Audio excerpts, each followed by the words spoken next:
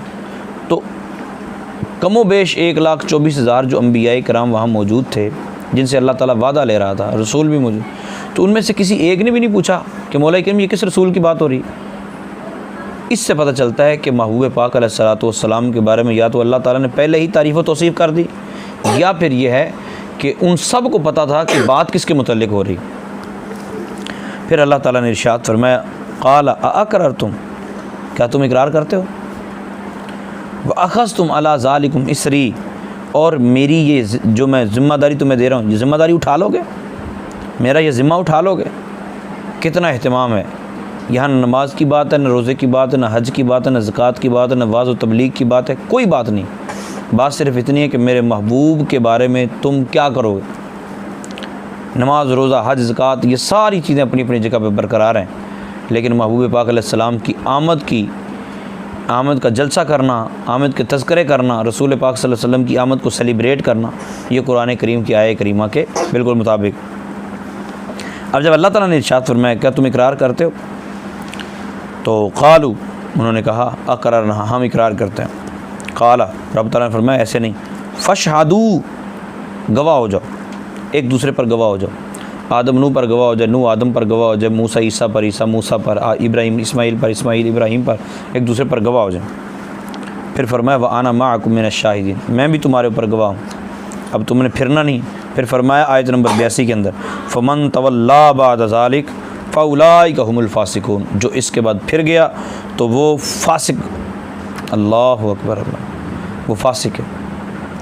اور عبداللہ ابن عباس رضی اللہ تعالیٰ عنہ قرآن پاک کی تفسیر میں اس آیت کے تحت ارشاد فرماتے ہیں کہ اللہ تعالیٰ نے نبیوں سے یہ وعدہ لیا کہ جس طرح میں نے تمہیں بٹھا کر اپنے محبوب پاک علیہ السلام کی تعریف و توصیف سنا کر تمہیں یہ کہا ہے کہ تم نے اگر میرا محبوب آ جائے تو اس کا کلمہ پڑھنا ہے، اپنے کلمے چھوڑ دینے، تو اب تمہاری ڈیوٹی یہ ہے کہ تم نے اپنی اپنی امتوں کو بٹھا کر محبوب پاک علیہ الصلوۃ والسلام کی تعریف و توصیف سنا کر اپنی امتوں سے یہ وعدہ لینا ہے کہ ہمارے جانے کے بعد اگر وہ نبی صلی اللہ تعالیٰ علیہ وسلم آ گئے جن کا نام محمد عربی، جن کا نام احمد ہے، اور جو آخری نبی ہیں، اگر وہ آ گئے تو سب نے ہمارا کلمہ چھوڑ کے اس کا کلمہ پڑھنا۔ تو یہ اللہ تعالیٰ نے ہر نبی سے وعدہ لیا۔ اور عبداللہ ابن عباس رضی اللہ تعالیٰ عنہ فرماتے ہیں کہ پھر انبیاء کرام نے وہ تقریریں کی آگے، اور اسی لیے بنی اسرائیل کے بارے میں اللہ تعالیٰ فرماتا ہے الذین یعرفونہ کما یعرفون ابناءہم، وہ تو محبوب کو ایسے جانتے تھے جیسے اپنی اولاد کو جانتے ہوں، کیونکہ انبیاء کرام نے جلسے کیے۔ تو میں ایک جملہ عرض کیا کرتا ہوں کہ آپ نے زندگی کے اندر جشن عید میلاد النبی صلی اللہ تعالی وسلم، یہ جشن آمد رسول کے اتنے اشتہار نہیں دیکھے ہوں گے، جلسے اٹینڈ کرنا دور کی بات، آپ نے زندگی کے اندر اتنے اشتہار نہیں دیکھے ہوں گے جتنے جلسے انبیاء کرام نے رسول پاک صلی اللہ علیہ وسلم کی آمد سے پہلے، سرکار کی جلوہ گری سے پہلے سرکار کی آمد کے سلسلے میں کیے۔ یہی وجہ تھی کہ یہودیوں کو یہ بھی پتہ تھا فلاں تارہ ٹوٹے گا تو آخری نبی پیدا ہو جائے گا، فلاں علاقے میں آخری نبی پیدا، اس کی یہ شان، اس کی یہ شان، اس کا یہ مقام، اس کے والد کا یہ نا، اس کے جناب یہ نشانیاں، یہ علامتیں۔ اللہ تعالیٰ ہمیں نبی پاک صلی اللہ تعالیٰ علیہ وآلہ وسلم کی اطاعت و فرما برداری کرنے کی توفیق عطا فرمائے، آمین بجاہ النبی الامین۔